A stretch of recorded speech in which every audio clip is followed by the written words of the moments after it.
আমরা প্রধান কার্যালয়ের কিছু সুনির্দিষ্ট অভিযোগের ভিত্তিতে আজকে অভিযানটা পরিচালনা করি। এর মধ্যে এই সুনির্দিষ্ট অভিযোগগুলোর মাঝে 1 নম্বর অভিযোগ হচ্ছে অপরিচ্ছন্নতা। রোগীদের ওয়ার্ডগুলোতে অপরিষ্কার অপরিচ্ছন্নতা ব্যাপক আকার ধারণ করছে। এই বিষয়টা আমরা সরেজমিনে পরিদর্শন করে আমরা দেখলাম যে রোগীদের যে বিভিন্ন ধরনের ওয়ার্ডের যে টয়লেটগুলো খুবই নিম্নমানের এবং অপরিষ্কার, এগুলো ব্যবহার করার অনুপযোগী। এখানে রোগীর সাথে যারা যাবে ভালো সুস্থ মানুষ, তারাও অসুস্থ হয়ে যাওয়ার মতো অবস্থা।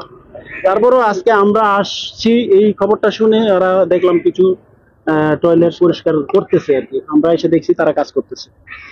এরপরে আউটসোর্সিং এর বিষয়টা দেখে সৌদি সিকিউরিটি সার্ভিস আর কি, এরা যে কাজটা করতেছে এখানে গরিব মানুষ ওই যে পরিষ্কার পরিচ্ছন্ন যারা করে, এছাড়াও যারা ওই যে বিভিন্ন ধরনের খেটে খাওয়া কাজ করে, এগুলো করে, এদেরকে গত 3 মাস যাবত কোনো টাকা দেওয়া হচ্ছে না, টাকা আটকায় রাখে। ওরা যেটা করে বললো যে টাকা আটকায় রাখে, এভাবে 3 মাস 4 মাস 6 মাস টাকা আটকায় রাখে। আটকায় রাখার পরে ওদের কাছ থেকে কিছু ঘুষ নেয়। যেমন 5 মাসে যদি ওদের বেতন হয় 80,000 টাকা, তাহলে ওদেরকে দেয় 50,000 টাকা, 30,000 টাকা করে প্রতি মানুষে রেখে দেয়। এরকম একটা বিষয় আমরা পাইছি। 262 জন আউটসোর্সিং এর মানুষ আছে, তাদের গত 3 মাস যাবত কোনো বেতন দেওয়া হচ্ছে না। যেটা এরা করে 3-4 মাস পরে গিয়ে তারা বলবে আসো তোমাদেরকে বেতন দিব, কিন্তু আমাদেরকে একটা পার্সেন্টেজ দিতে হবে।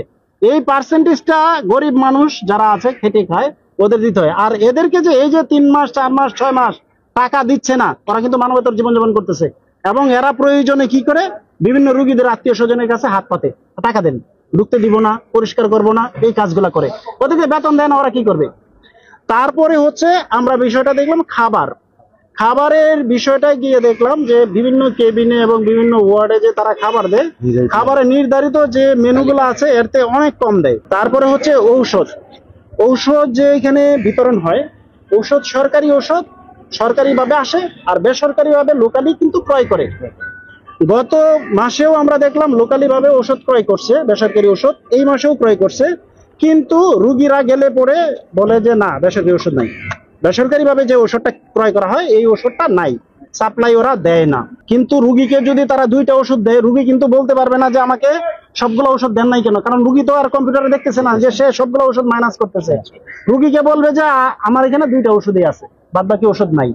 অ্যাম্বুলেন্সের একটা বিষয়টা একদম গুরুতর। তারা যেটা করে, গত মাসের আমরা হিসাবটা নিলাম, গত মাসে অ্যাম্বুলেন্সের গাড়ি নাম্বার 710059। এই গাড়িটাতে তেল ঢুকানো লস হলো আরো 18,000 টাকা। এখন তারা যে জায়গায়, তারপরে তারা যে ওইখানে গেছে, কত কিলোমিটার গেছে এটার কোনো সিস্টেম নাই। তারা যে গেল, ওই রুগী যে টাকা দিল ওইটার তো ভাউচার আছে, সেই ভাউচার তারা ফিল আপ করে নাই। তার মানে তারা যদি রুগী নিয়ে নাও যায় এবং তেল ঢুকায়, আর যদি ইনকাম দেখায় প্রতি মাসে 18,000, 36,000 টাকা তেল ঢুকায় যদি 18,000 টাকা ইনকাম দেখায়, তাহলে তাদের কিন্তু আরো 18,000 টাকা প্রতি গাড়িতে ইনকাম।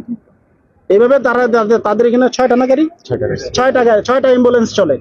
এই 6টা অ্যাম্বুলেন্সে প্রতি মাসে প্রায় 18,000 টাকা করে তারা কিন্তু ইনকাম করে প্রতি অ্যাম্বুলেন্সে অবৈধভাবে। তারা কোথায় যাচ্ছে না যাচ্ছে এটা ধারণা, তারা কোথায় যাচ্ছে না যাচ্ছে এটা কিন্তু লগ বইয়ে উল্লেখ নাই, রেজিস্টারও নাই, কোনো রেজিস্টারও নাই, শুধু মাসের শেষে লগ বই আপডেট করে, শুধু ইনকামটা লেখা আছে এবং তেল খরচটা লেখা আছে। আমরা একটা গাড়ির হিসাব নিছি, 36,720 টাকা তেল খরচ।